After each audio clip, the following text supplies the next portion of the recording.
What's up, Hefe Gang? It's your boy, Hefe Cuts here with another video. And this video, I want to tell you the truth, the other side of the coin when it comes to barbering. A lot of barbers, influencers, social media guys, they show you all the good stuff. They show you the money you can make, the freedom you have, all the perks that come with it. But nobody really want to tell you the truth and the reality of the other side of it, the dark side of it, right? So, with that being said, one of the things is, it don't matter who you are, it don't matter if you're a veteran barber, it don't matter if you're a celebrity barber, it don't matter if you're a rookie starting off. Every single barber has slow weekends, man. So don't expect every single day of the week, every single weekend of the week to be a popping weekend, to be a weekend where you're gonna make thousands of dollars. To none of that, no, man. A lot of these influencers need to cut that off and cut that BS out and be truthful with you guys, because you're giving a false persona here. So I want to say, right now, this has been one of my slowest weekends ever in a long time. Part of that could be because, which most 9 times out of 10 is like this, after every holiday weekend where the shops are packed, everybody's making crazy amounts of money, the following week is always slow. Then the week after that kind of picks up gradually again until you're back to your normal schedule. But yeah, it happens to the best of us, man. It happens to the best of us. And guys, you got to take the good with the bad. Not every day, not all the time is going to be a $2,000 week or more. It's not going to happen. The barbers that tell you that it is, it's a secret formula that I haven't heard about yet in the 20 years I've been cutting hair. But I've been around long enough to know that there's times where barbershops, you just sitting around not doing nothing, bored, no clients walking in. You might make $100 that day, depending on how much you charge. Like today, I got 3 clients and I have a major gap in between one to the other 2. Your moments where you're slow, not doing nothing, man, go outside, pass out business cards, go to the corner store, talk to the owners, talk to if there's any businesses nearby, talk to whoever's managing it and whatnot, and give them your business card. Work on your social media presence, do something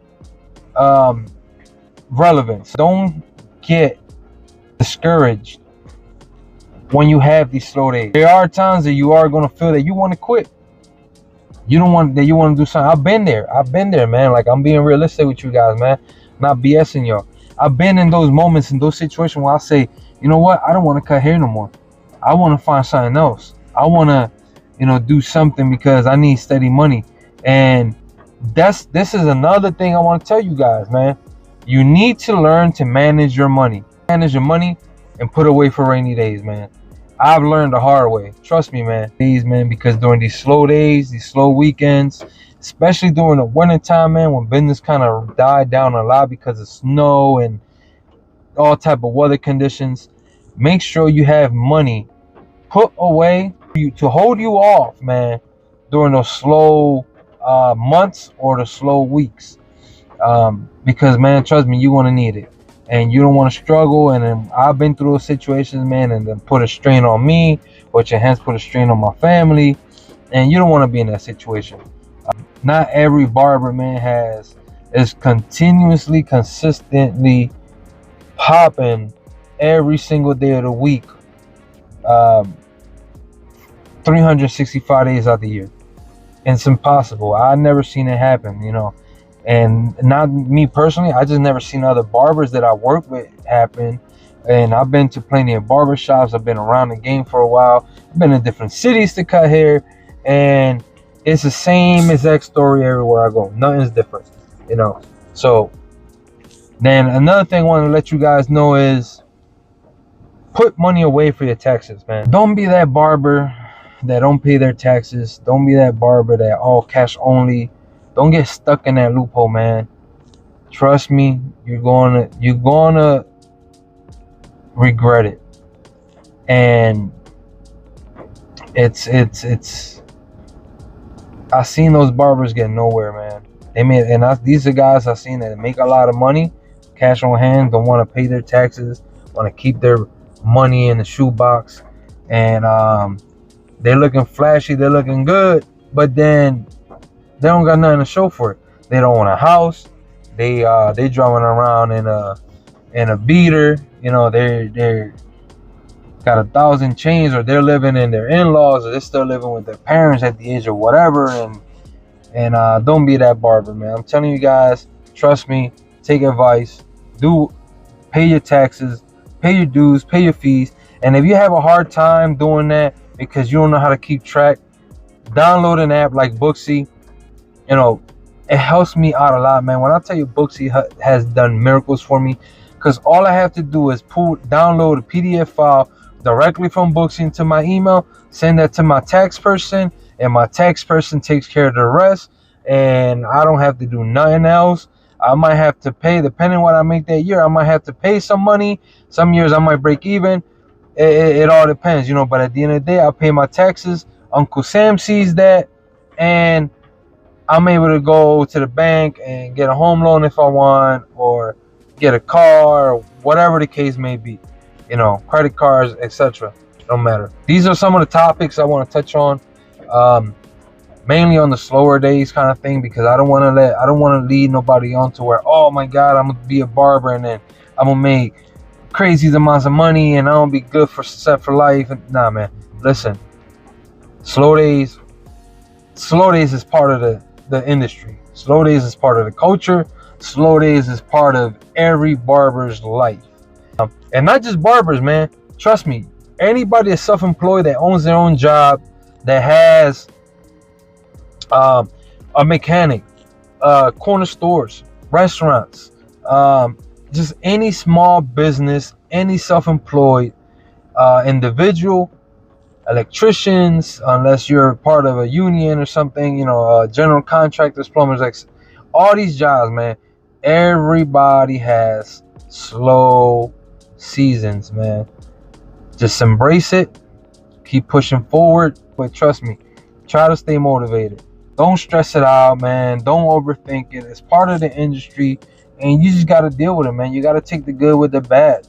I wish these are certain things I knew when I first started this career, but I went in on this on my own. I didn't really have no OG barber to school me. I grew up around all drug dealers, so yeah, nobody in that mix was a barber, and if they were barbers, they were part-time barbers selling drugs. So, you know, and build a nice reputation, build your brand.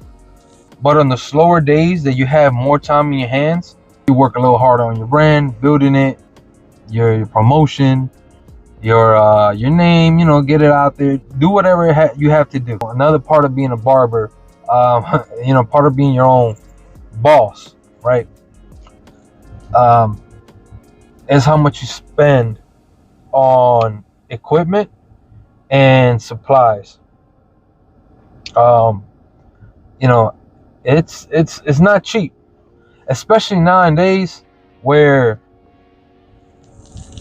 dude, these wireless clippers are expensive, man. I'm talking about, like, I had 3 pair of cordless masters, so you gotta think about it, $300 a piece. That's $900. And then I got the detachables, ZRs. Those are $275. You know, you got the trimmers, they're like anywhere between $150 and $200 a piece. You gotta maintain them and take care of them, dude, because they break easily. I got plenty of my clippers that burnt out. I'm talking about died out on me midway through cut. Don't want to take no more charge, because I put over hundreds and hundreds and hundreds of thousands of hours in these over the year or two, and I feel like these new clippers are not really meant to heavy duty cutting for long periods, for at least continuous years. Not like the old school ones, you know, corded, heavy duty. I mean, they weighed a lot and whatever, but these clippers will last you Man, I still got my first pair of masters from when I started 20 years ago. You know, they're somewhere in one of my bags. Um, and I bet you and I guarantee you, if I pull them out, turn them on, they're gonna work and they're gonna cut. But yeah, you know, that's one thing. Supplies, I like to spend at least $100 a week on supplies. That's me personally. That's the minimum I spent, only because I'm the type of barber, I'm the type of person, I like to have a surplus of things. I like to make sure I'm always loaded. Even if I might have 2 bottles of Cool Care or whatchamacallit, you know, Barberside or whatever, I'll go and buy me a third one. Razors, I don't care if I still have a full box, I'll buy me another one. I don't like being that barber, and you shouldn't either, that goes to your co-worker station, want to keep grabbing stuff like, damn, I need razors. Yo, bro, let me grab a pack of razors. Yo, bro, let me borrow your alcohol. Yo, bro, yo, bro. That's not cool, man. If he ain't tell you, if the barber that you're grabbing off of haven't told you yet, he's getting annoyed. And trust me, man, because he's spending his hard-earned money to buying his supplies. For the next barber don't like spending a damn cent on their equipment to just keep reaching over. You know, that's not cool. Don't be that barber, man. One, it looks completely unprofessional when you have clients in your chair and they see you constantly having to reach over to the other barber station and grabbing their stuff. You know, it's completely unprofessional. It's okay. Listen, man, it's cool once in a while if you might run out of something and didn't realize it, that you was low and you didn't, you know, went and re-up on it.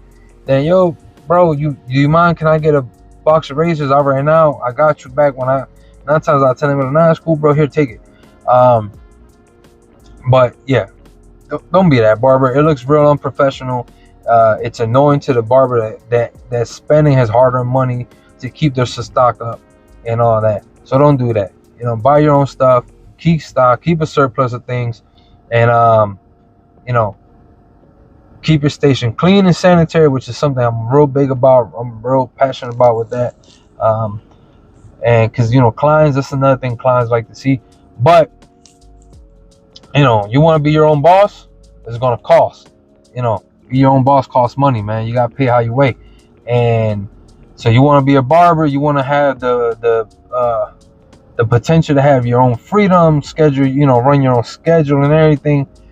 It comes with a price, meaning you need to, you know, make sure you cop up on your own stuff every time.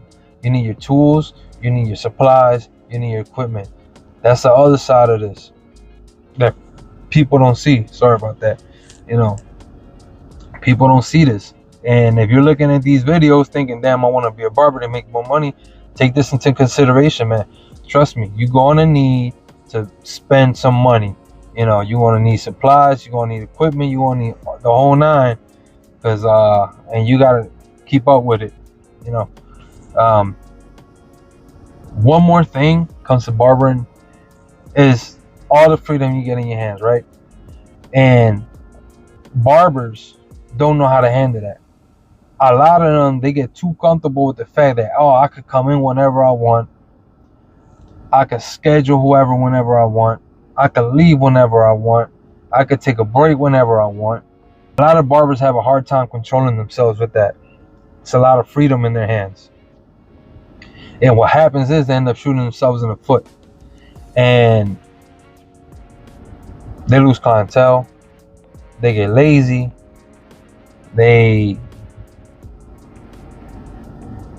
just basically end their career before it even started. Dude, I've seen this happen a lot, man. And don't get me wrong, I used to be like this at first, until one day luckily, thankfully, thank God, I realized this earlier on. I need to treat this, man, like a 9 to 5, man. I need to come into work every day at a set time, leave at a set time, and take a quick break, eat, get right back to work, you know. And I treat it like an actual 9 to 5, man. Treat this like if you're going to work and you need to be there because you have a manager or a supervisor is going to fire you if you're not, or you're going to get your pay deducted. You know, that's how you gotta think your hand, man. Treat this like a 9 to 5, man. Treat this like you're actually working for a company, and you will be successful, because now what you're doing is you're building structure, you're building discipline. You know, your clients know your schedule now, and they know what to expect now. Okay, bet I know he's here from 9 to 5 or 9 to 10 or whatever, 10 to 6, 10 to 9, whatever your schedule is, man. Do that. I mean, telling y'all, man, do that. Don't let this freedom thing get to your hands, man, because trust me, I've seen barbers really lack and completely end up losing their clientele, completely, you know, building a bad reputation for themselves, because they can't handle that level of responsibility, that level of freedom that they got in their hands. So with that, guys, I hope you guys enjoyed this video, and you know, don't get discouraged. Don't be like, oh, I don't want to be a barber no more. Trust me, man, the perks and the benefits outweigh the bad. You just need to be more responsible. And you got to stick it through on these slow days, on these you know, slow seasons that you have. And like I said, man, if on those slow seasons during the winter times, if you want, pick up a side gig, you know, do Uber Eats, do something, you know, to get some extra money. But I hope you guys like this video. Thank you for sticking with me, man. Like, share, subscribe. Love y'all. God bless.